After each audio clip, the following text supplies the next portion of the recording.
Вече не те разбрах. Звъним на мама. Хайде на мама. И какво да й кажем?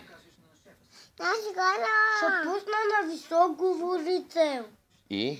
Какво ще й кажеш? Аз говоря мама. Идва, какво? И? Аз говоря да. А ти, Мария, какво ще й кажеш? Не знаеш?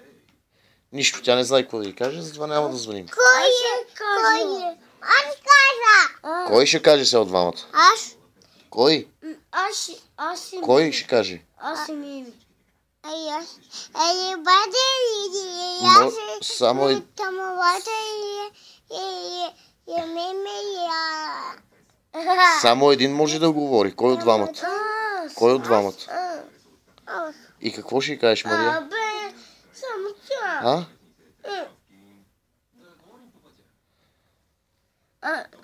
Ще ви кажа за пребира. Друго? Само това. И тя го каже, че не иска. Еми, Ти, Мария, какво ще й кажеш? Нето, това само ме кой е